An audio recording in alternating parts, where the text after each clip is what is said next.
Au nom du Père, du Fils, Saint-Esprit, un seul Dieu, Amen, que sa bénédiction repose sur nous tous, Amen. Aujourd'hui, on va commencer le deuxième épître de Saint Paul aux Thessaloniciens. On va prendre le premier chapitre. Alors, on va lire le premier chapitre. Le premier chapitre n'est pas très long, ce sont 12 versets. Alors, on lit ensemble 2 Thessaloniciens, chapitre 1, de 1 à 12. Paul et Sylvain et Timothée à l'église des Thessaloniciens, qui est en Dieu notre Père et en Jésus-Christ le Seigneur. Que la grâce et la paix vous soient données de la part de Dieu notre Père et du Seigneur Jésus-Christ. Nous devons à votre sujet, frères, rendre continuellement grâce à Dieu, comme cela est juste, parce que votre foi fait de grands progrès et que la charité de chacun de vous tous à l'égard des autres augmente de plus en plus. Aussi nous glorifions-nous de vous dans les églises de Dieu, à cause de votre persévérance et de votre foi au milieu de toutes vos persécutions et des tribulations que vous avez à supporter. Nous sommes, pour ceux qui arrivent, nous sommes deuxième épître de Thessaloniciens, chapitre 1, versets 1 à 12. Nous sommes verset 5 maintenant. C'est une preuve du juste jugement de Dieu pour que vous soyez jugés dignes du royaume de Dieu pour lequel vous souffrez. Car il est de la justice de Dieu de rendre l'affliction à ceux qui vous affligent et de vous donner à vous qui êtes affligés du repos avec nous lorsque le Seigneur Jésus apparaîtra du ciel avec les anges de sa puissance, au milieu d'une flamme de feu, pour punir ceux qui ne connaissent pas Dieu et ceux qui n'obéissent pas à l'évangile de notre Seigneur Jésus-Christ. Ils auront pour châtiment une ruine éternelle, loin de la face du Seigneur et de la gloire de sa force. Lorsqu'il viendra pour être en ce jour-là glorifié dans ses saints et admiré dans tous ceux qui en auront cru, car notre témoignage auprès de vous a été cru. C'est pourquoi aussi nous prions continuellement pour vous, afin que notre Dieu vous juge digne de la vocation et qu'il accomplisse par sa puissance tous les desseins bienveillants de sa bonté et l'œuvre de votre foi, pour que le nom de notre Seigneur Jésus soit glorifié en vous et que vous soyez glorifiés en lui, selon la grâce de notre Dieu et du Seigneur Jésus-Christ. Gloire à toi éternellement. Amen. Alors, on va faire une petite introduction comme ça pour cette épître, ce deuxième épître de Saint Paul aux Thessaloniciens.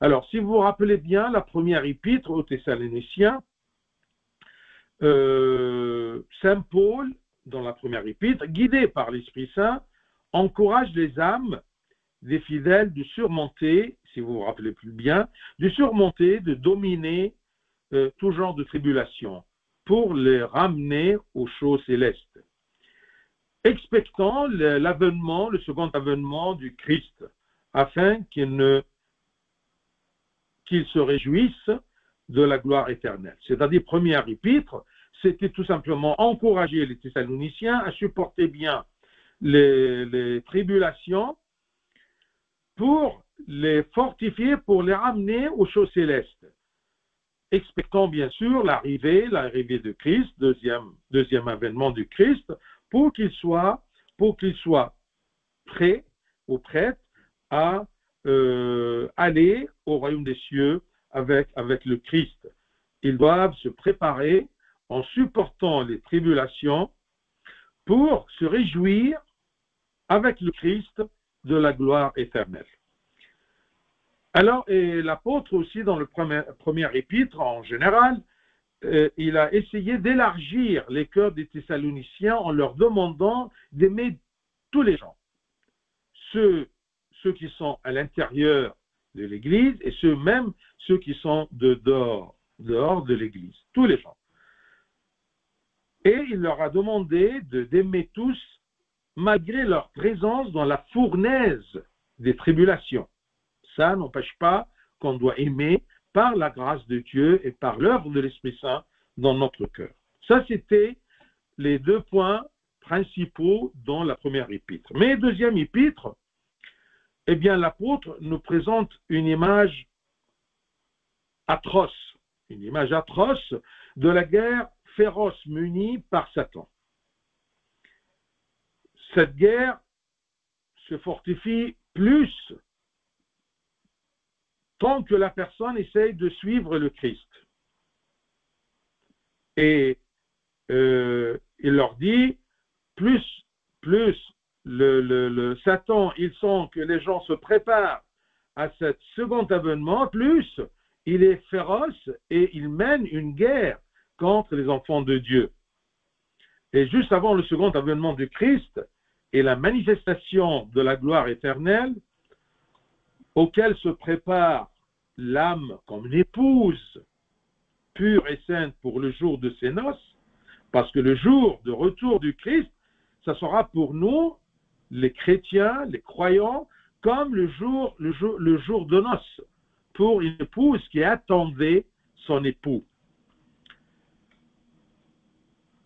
Il nous présente vraiment cette guerre, mais en même temps, il nous rassure que nous sommes soutenus durant cette guerre par la grâce de Dieu. Parce que tout seul, on ne peut rien faire. Oui, il y a une guerre féroce, mais ça n'empêche pas qu'on va vaincre ces combats de Satan par notre effort, notre bonne volonté de témoigner le Christ et de vivre en Christ, et soutenu par la grâce de Dieu. Ce n'est pas une guerre humaine matérielle, mais c'est une guerre entre Satan lui-même et Dieu. Cette guerre-là entre Satan et Dieu, eh bien, tout simplement, se manifeste en combattant les enfants de Dieu. Si quelqu'un n'aime pas une personne, il se prend pour les enfants de cette personne. Alors, cette guerre-là entre Satan et Dieu, est manifestée dans les enfants de Dieu.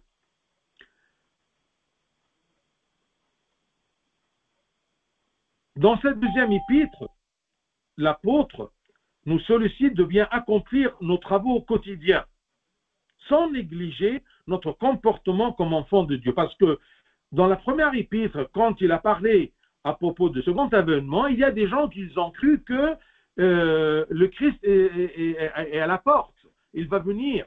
Alors, ils ont négligé de travailler et ils ont commencé à vendre leurs biens et à donner leurs biens aux autres. Mais bien sûr, c'était exagéré. Nous sommes toujours dans l'attente de second avènement, et puisqu'on vit sur terre, on doit prendre soin de bien travailler, d'être fidèle dans nos travaux, pour vivre, et vivre bien, sans demander l'aide des autres. On doit être, on doit bien travailler pour bien vivre, sans négliger la préparation au second avènement du Christ. Mais personne ne sait, personne ne connaît ce second avènement. C'est pour cela qu'on doit être toujours prêt à rencontrer le Seigneur. Bien sûr, il y a quelques-uns qui ont mal interprété la première épître, en comprenant, comme je vous ai dit, que l'avènement du Christ est sur le point d'arriver. Et il y en a même quelques-uns qui ont arrêté de travailler, et quelques-uns, comme je vous ai dit, ils ont commencé à vendre tous leurs biens. Alors, pour cela, l'apôtre s'est pressé de les mettre en garde, que malgré le fait de la surprise de l'avènement du Christ, il précédera cet événement un signe explicite et public, l'apparition du Fils de péché. Tout ça, ça sera dans la deuxième épître. Ça, c'est une introduction. Et l'épître, deuxième épître, on peut la diviser en 3 sujets. Ce sont à peu près les 3 chapitres de la deuxième épître de Saint Paul aux Thessaloniciens. Alors, première épître, on va voir qu'il présente sa fierté. L'apôtre est fier des Thessaloniciens qui vivent en Christ et qu'ils évoluent dans l'esprit. Deuxième chapitre, il parlera à propos de l'homme du péché. C'est ce personnage qui viendra avant l'événement de Dieu pour essayer d'égarer tous les enfants de Dieu déjà prêts pour recevoir le Christ, pour les égarer, pour les faire égarer du chemin de Dieu. Troisième chapitre, ce sera des consignes pratiques pour le bon comportement en Jésus-Christ. Alors, premier chapitre, il présente sa fierté, il exprime sa joie et son réjouissement des Thessaloniciens. Et comme je vous ai dit, l'apôtre écrit cette lettre aux Thessaloniciens pour rectifier quelques idées tordues à propos du second avènement du Christ et pour réprimander et conseiller tous ceux qui ont négligé leur travail et leur gain de pain, de travailler et être honnêtes dans leur travail. Et comme l'habitude, l'apôtre, pour commencer une lettre, eh bien, il rend grâce à Dieu pour ceux qui remarquent dans les gens auxquels il envoie cette lettre. Il voit les points positifs, il rend grâce à propos de ces points positifs. Et il nous fait apprendre cela quand on parle à quelqu'un, quand on s'adresse à quelqu'un, surtout pour l'enseigner. Eh bien, on doit toujours voir les choses positives et les flatter avant d'attaquer ce qui est négatif. Et de cette façon-là, on prépare les oreilles de la personne à écouter. On doit préparer la personne à accepter de nous attendre. Ceci se fait par l'encouragement, par une belle vision des choses positives. Il n'y a personne qui n'a rien de positif dans sa vie. Même si c'est minimum, eh bien on cherche ce qui est positif. Et quand la personne est prête à entendre, eh bien on peut l'enseigner ou même le primander. Alors il commence, comme d'habitude, son épître en disant que lui et ses compagnons, Paul et Sylvain et Timothée, j'envoie cette lettre à l'église des Thessaloniciens. Vous voyez, n'importe quelle communauté des chrétiens, c'est une église. C'est un corps du Christ. À l'église des Thessaloniciens, qui est cette église-là, cette communauté-là, qui est en Dieu et en Christ. En Dieu notre Père et en Jésus-Christ le Seigneur, qui vivent selon Dieu le Père et le Christ Seigneur. Que la grâce et la paix vous soient données de la part de Dieu notre Père et du Seigneur Jésus-Christ. Attention, il y a toujours une formule connue dans le vocabulaire paulinien, le vocabulaire de Saint Paul. Et bien sûr, c'est un dogme, c'est une vérité dans notre foi. C'est que nous avons Dieu le Père et notre Seigneur Jésus-Christ. Et attention, ce n'est pas deux personnes, c'est un seul Dieu. Un seul Dieu, mais en trois hypostases. C'est un seul Dieu, ayant trois hypostases, le Père, le Fils et l'Esprit Saint. Comme toi, tu es tel et tu as une raison et tu as un esprit, mais toujours tu es une seule personne. Alors, Dieu est unique dans sa divinité, mais il y a une distinction entre ces hypothèses. D'accord? Une hypothèse, c'est, un hypostase, c'est trois qualités divines. C'est un Dieu, alors il a son essence, son être, sa divinité. Et puisque c'est un Dieu vivant, il a un esprit. Et puisqu'il est un Dieu vivant, il a une sagesse. C'est sa parole qu'on appelle le Fils, le Père, le Fils et le Saint-Esprit. Le Père nous a aimés et nous a planifié le salut. Et ce salut-là a été exécuté par le Fils. Et nous recevons les fruits de ce salut par l'Esprit Saint. C'est pour cela que toujours quand on donne la bénédiction à la fin de la messe, on dit que l'amour de Dieu le Père, la grâce de Dieu le Fils, la communion du Saint-Esprit soit avec vous. C'est-à-dire que chaque hypostase dont Dieu unique a son rôle. 3 hypostases, chacun a son rôle, il y a une distinction, mais tous les 3 sont un seul Dieu. J'espère que c'est clair. C'est pour cela que Saint Paul toujours, il nous parle, qui est en Dieu notre Père et en Jésus-Christ le Seigneur. Que la grâce et la paix vous soient données de la part de Dieu notre Père et du Seigneur Jésus-Christ. Notre Père pour souligner la paternité de Dieu le Père, de Dieu qui nous a aimés et il nous a planifié le salut pour nous sauver du péché et de nous sauver de la géhenne éternelle. Le don commun donné par le Père et le Fils est la grâce et la paix. Dieu nous donne la grâce et la paix, il veut pour nous la grâce et la paix, et le Fils a la même volonté de nous procurer la grâce, la force et la paix par l'Esprit Saint. Que la grâce et la paix vous soient données de la part de Dieu notre Père et du Seigneur Jésus-Christ. Ce ne sont pas 2 personnes qui nous donnent la même chose, non, c'est une seule personne distinguée en 3 hypostases, en 3 caractères.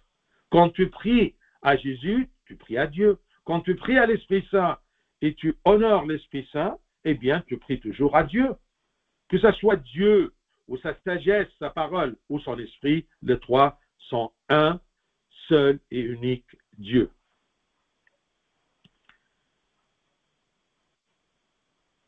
Ensuite, verset 3, il commence à remercier Dieu. Il commence à exprimer ce qu'il y a de beau, ce qu'il y a de positif chez les Thessaloniciens. Mais tout ce qu'ils ont de beau et de bien, eh bien, il le met sur le crédit de la grâce de Dieu. C'est pour cela qu'il est endetté de remercier Dieu à propos de ce qui est positif spirituellement chez les Thessaloniciens. Verset 3, il leur dit, nous devons à votre sujet, frères, rendre continuellement grâce à Dieu, comme cela est juste. C'est juste de rendre grâce à Dieu quand tu sens qu'il y a quelque chose de positif en toi. Oui, tu as une part dans ceci, mais n'oublie pas de rendre grâce à Dieu, parce que c'est par sa grâce et par son amour qu'il t'a donné ce succès ou ce bien, ou cette grâce, ou ce talent dont tu profites. Comme cela est juste, parce que votre foi fait de grands progrès, c'est ça le point positif. Il y a une évolution dans votre foi, il y a des progrès, vous faites des progrès dans votre foi en la rendant vivante. C'est bien de croire, mais l'important c'est de vivre selon cette croyance. Tu crois qu'il y a un royaume des cieux, prépare-toi pour ce royaume. Tu crois bien que Dieu pardonne aux pécheurs, ça c'est une foi. Eh bien, tu dois te repentir. Tu crois bien que Dieu est là partout. Eh bien, tu dois toujours rendre grâce et louer le Seigneur. Parce que votre foi fait de grands progrès et que la charité de chacun de vous tous à l'égard des autres augmente de plus en plus. Vous voyez ce qui est beau dans un chrétien, ce qui rend vos pères spirituels heureux et joyeux, c'est qu'il y a deux critères très importants dans la vie d'un chrétien. Que sa foi fait de grands progrès, c'est-à-dire elle devient vivante, et comme conséquence de sa foi, eh bien, la charité dans son cœur, eh bien, augmente. C'est ça les deux critères principaux sur lesquels tu peux analyser ta vie en Christ. Est-ce qu'il y a des progrès dans ta vie? Est-ce que tu évolues spirituellement? Est-ce que tu arrives à pardonner? Est-ce que tu arrives à adorer Dieu? Est-ce que tu arrives à se réjouir de cette foi dans le royaume et dans le pardon et dans le salut que Dieu t'a donné? Et est-ce que tu sens que ton cœur est plein de Dieu, Dieu qui est amour? Est-ce que tu arrives à vivre cette charité? Est-ce que tu sens que tu aimes les autres? Et que la charité de chacun de vous, tous, à l'égard des autres, augmente? Est-ce que cette charité dans ton cœur augmente? Est-ce que ta foi fait des progrès? Est-ce que la charité dans ton cœur augmente, oui ou pas? Si ta foi fait des grands progrès et si ta charité à l'égard des autres augmente, eh bien, c'est un bon indice que tu évolues dans le chemin de Dieu. Tu évolues dans la vie en Christ. Donc l'apôtre est fier de leur foi et de leur persévérance dans la foi, au milieu toujours des persécutions et des tribulations qu'ils ont à supporter. Comme on dit toujours, que le feu des tribulations démontre la sérénité de la foi. Comme un des pères, il a dit, dans la fournaise de la souffrance, le croyant se rencontre avec le crucifié. Ce sont des gens, les Thessaloniciens, ils donnent bien un bon exemple qu'en plein fournaise de tribulation, ils tiennent toujours fort à Dieu. Leur foi fait de grands progrès et la charité augmente. Si la foi est le principe du christianisme et la porte d'entrée dans la vie chrétienne, eh bien la charité sera sa gloire. Je répète, si la foi est un principe et c'est une base, on ne peut pas être chrétien si nous n'avons pas la foi en Christ, en royaume, en salut, et dans la force de la croix.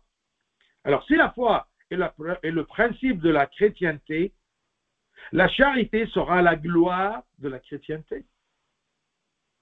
Parce que par la foi, la charité augmente. Plus tu as la foi, plus ton cœur est élargi par la grâce de Dieu et il devient plein de charité à l'égard de tous les gens.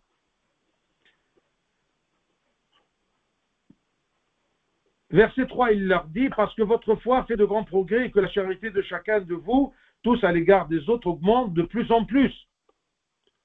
Aussi nous glorifions-nous de vous dans les églises de Dieu, dans toute la région. On est fiers de vous. On se glorifie par vous. Parce que votre comportement est une gloire pour nous, est une fierté pour nous. Est-ce que le Christ peut se glorifier en nous?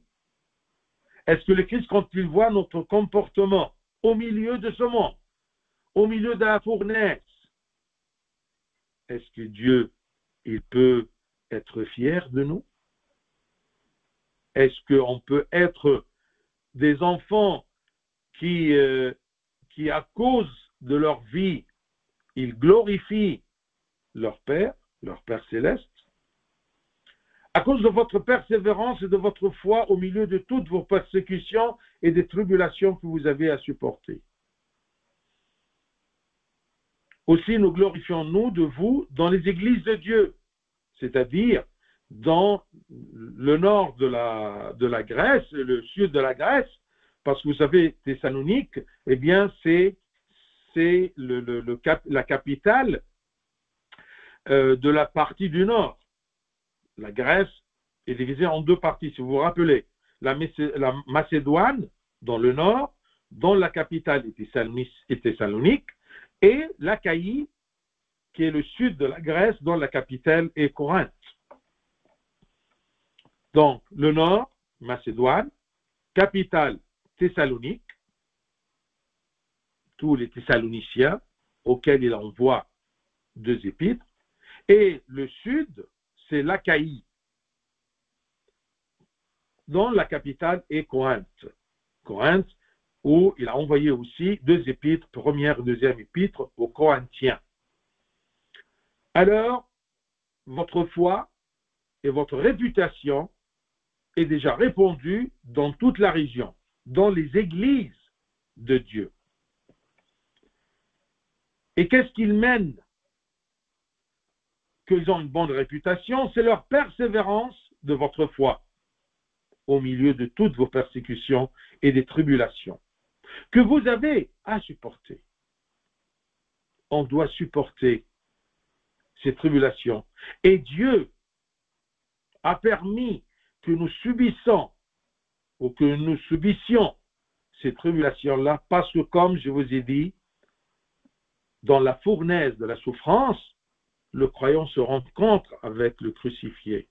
Il peut sentir l'amour de Dieu crucifié qui a supporté, selon son humanité, la croix par amour. Eh bien, par amour à Dieu, nous devons supporter tout ce que Satan nous fait subir pour nous éloigner de Christ. On va supporter et on va persévérer dans notre foi et dans notre charité aux autres. Ensuite, ça c'est le commencement, les salutations, le remerciement, le rendant grâce à Dieu. Et ensuite, du verset 5 jusqu'à 10, il leur parle à propos du jugement de Dieu, le juste jugement de Dieu. C'est une preuve du juste jugement de Dieu pour que vous soyez jugés dignes du royaume de Dieu pour lequel vous souffrez.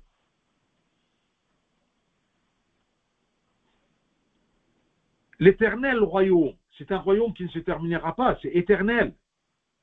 Alors, le royaume des cieux, l'éternel royaume des cieux, est toujours la raison pour laquelle les croyants supportent les souffrances avec endurance.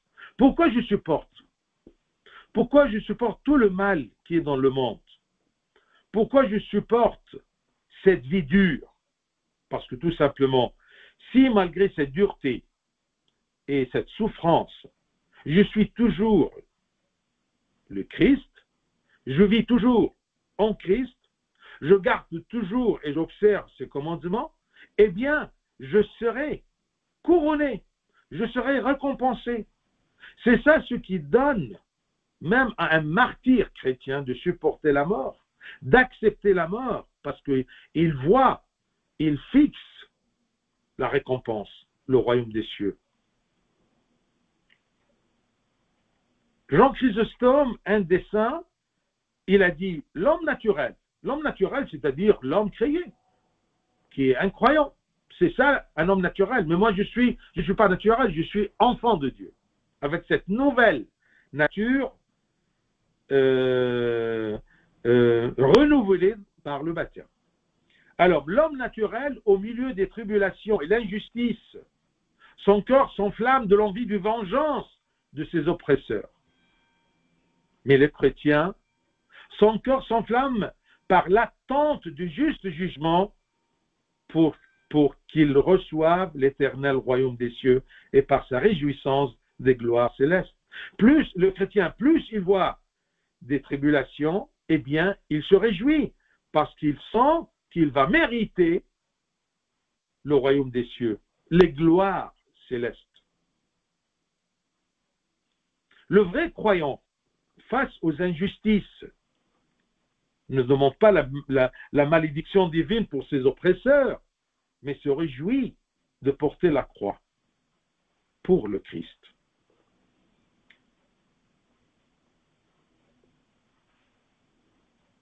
C'est une preuve du juste jugement de Dieu pour que vous soyez jugés dignes du royaume pour lequel vous souffrez. Donc, la raison de supporter la souffrance, c'est le royaume de Dieu. C'est ça, la politique de Dieu. S'il y a des saints qui essayent d'expliquer ceci, il nous dit que dans les tribulations, à travers les tribulations, on rencontre le crucifié. On partage avec lui cette mort et cette peine. Car il est de la justice de Dieu de rendre l'affliction à ceux qui vous affligent.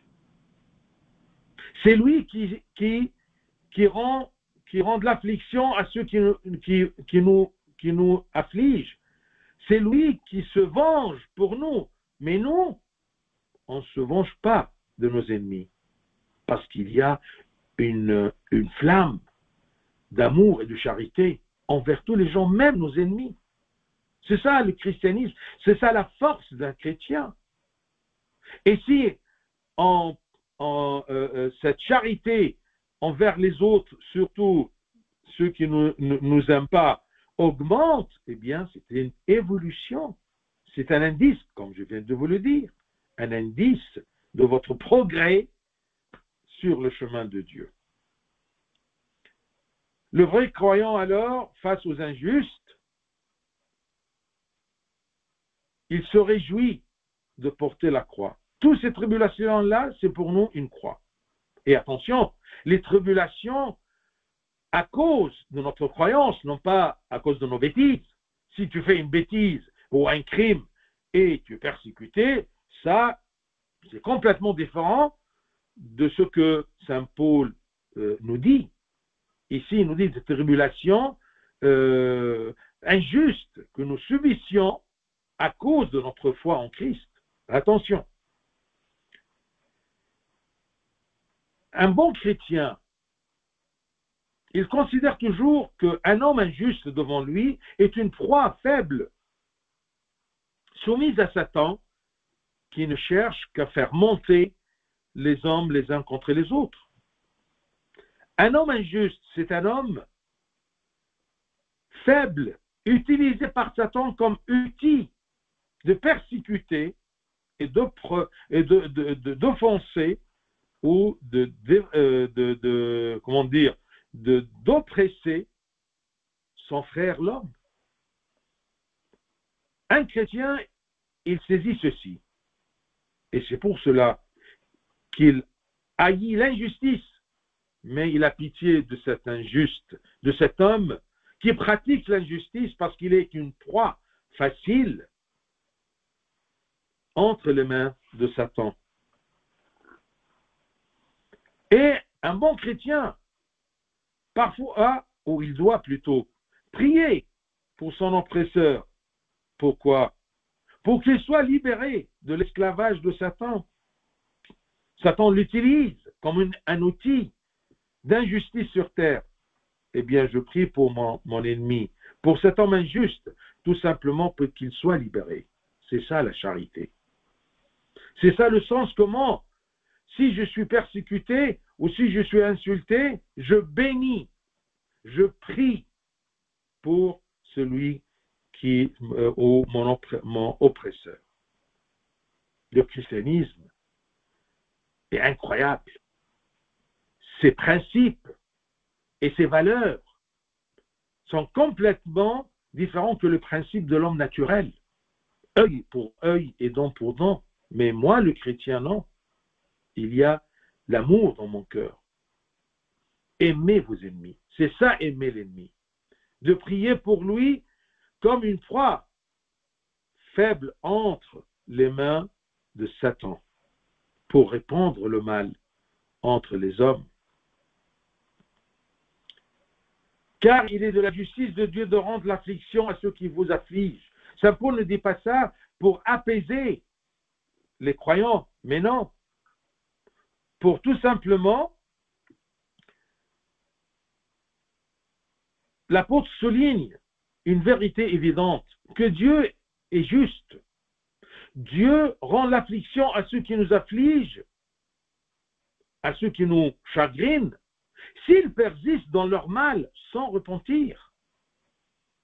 Parce que si Dieu nous demande d'aimer nos oppresseurs, mais il a aussi une patience envers eux, mais à un moment, s'ils continuent et persistent dans leur mal, la justice de Dieu oblige que ces gens-là reçoivent le prix de leur affliction. Alors ici, Saint Paul nous dit que Dieu est bon, Dieu est Père. Dieu nous demande d'aimer tous, il aime aussi toute la création, mais il est aussi juste. Ne crois pas que Dieu est bon pour toujours. Non, il y aura un moment où sa bonté s'arrêtera. Il nous a donné à tous l'occasion de se repentir. Mais si on continue et on persiste dans le mal, eh bien, il sera un juste juge qui va rendre l'affliction à ceux qui ont affligé leurs frères. Car elle est de la justice de Dieu de rendre l'affliction à ceux qui vous affligent. Mais n'attendez pas, n'observez pas comme ça, est-ce qu'il va le rendre maintenant ou non? Ça, c'est l'affaire de Dieu. Toi, tu aimes ton prochain et tu pries pour lui. Et tu supportes. D'accord? Ceci pour le Christ, pour le royaume des cieux. Au milieu de toutes vos persécutions et des tribulations que vous avez à supporter pour le royaume. Que vous soyez jugés dignes du royaume de Dieu pour lequel vous souffrez. L'effort et combattre la haine dans mon cœur, ça c'est un effort que je le fais pour le royaume des cieux. Alors la justice de Dieu, c'est de rendre l'affliction à ceux qui affligent les autres et de vous donner à vous qui étaient affligés du repos. Du repos avec nous lorsque le Seigneur Jésus apparaîtra du ciel avec les anges de sa puissance. Il va venir avec puissance, avec gloire, pour tout simplement chercher ceux qui ont persisté dans leur foi et dans leur charité malgré les afflictions. Verset 8, ce Christ, il viendra dans sa gloire, mais, c'est une métaphore, au milieu d'une flamme de feu. Une flamme de feu. Pour punir ceux qui ne connaissent pas Dieu et ceux qui n'obéissent pas à l'évangile de notre Seigneur Jésus. Ce sont les deux crimes pour lesquels l'homme sera jugé. Pour punir ceux qui ne connaissent pas Dieu, ceux qui ont refusé de le connaître, parce que Dieu se manifeste pour tous. C'est les gens qui refusent de le connaître.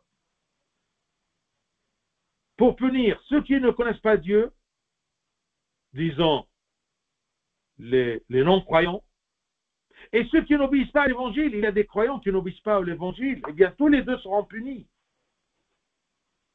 Au second avènement du Christ, qui va venir dans sa gloire, avec les anges de sa puissance, mais au milieu d'une flamme de feu, pour punir ceux qui ne connaissent pas Dieu et ceux qui n'obéissent pas à l'évangile de notre Seigneur Jésus. Verset 9. Ils auront pour un châtiment une ruine éternelle. Donc, ce feu-là dont il parle, Saint Paul, c'est le feu de la justice divine qui brûlera ses ennemis.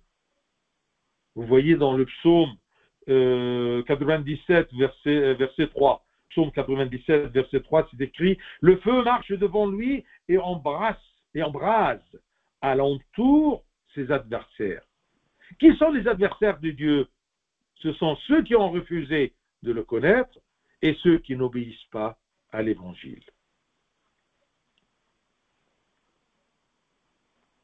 Ils auront pour châtiment une ruine éternelle.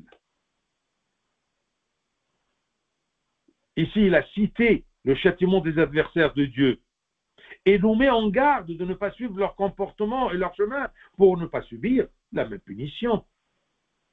Ici, il cite ce châtiment-là, non pas pour nous rendre heureux que les adversaires de Dieu seront punis, non, pour nous dire, attention, ayez la crainte de subir le même châtiment.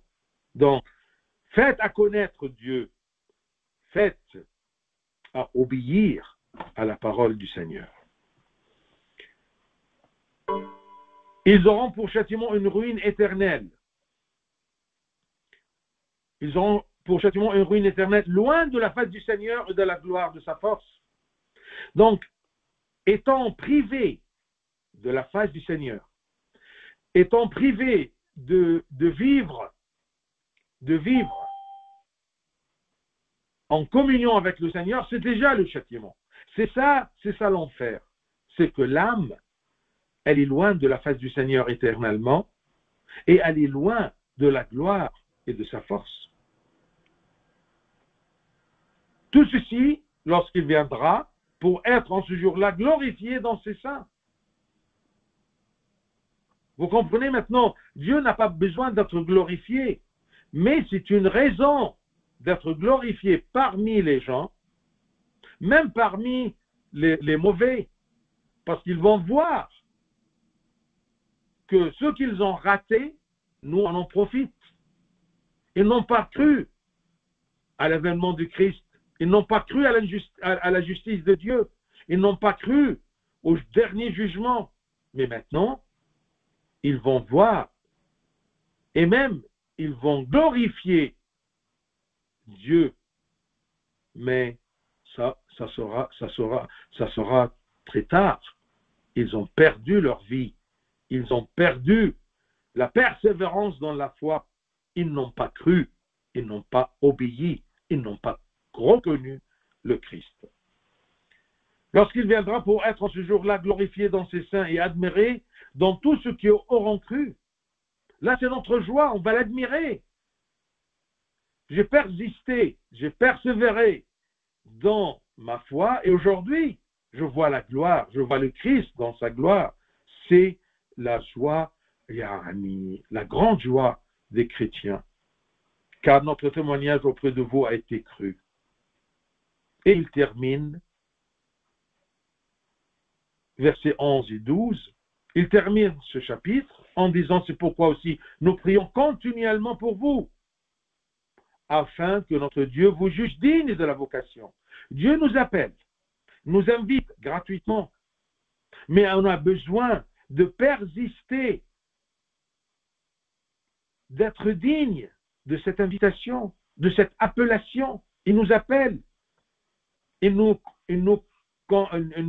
convoque tout simplement pour être avec lui dans le royaume. Alors, Saint Paul prie pour ses brebis. C'est ça un bon pasteur. Il prie toujours pour ses brebis pour qu'ils accomplissent par la puissance de Dieu leur préparation pour être avec lui dans son royaume, dans son gloire. Et qu'il accomplisse par sa puissance tous les desseins bienveillants de sa bonté et l'œuvre de notre foi, pour que le nom de notre Seigneur Jésus soit glorifié en vous, par les croyants et par les non-croyants, par les bons et par les méchants. Tous, au second avènement, tous, ils vont voir la gloire de Dieu. Il y en a ceux qui vont en profiter et ceux qui ne vont pas en profiter parce qu'ils ne sont pas prêts. Et que vous soyez glorifiés en lui selon la grâce de notre Dieu et de notre Seigneur Jésus-Christ. Là, ici, il dit, notre Dieu, la grâce de notre Dieu et du Seigneur. Comme je vous ai dit, ce n'est pas deux personnes, mais un seul Dieu en trois hypostases. Ici, il cite tout simplement la grâce de Dieu et le Seigneur Jésus-Christ. Gloire à lui éternellement. Amen.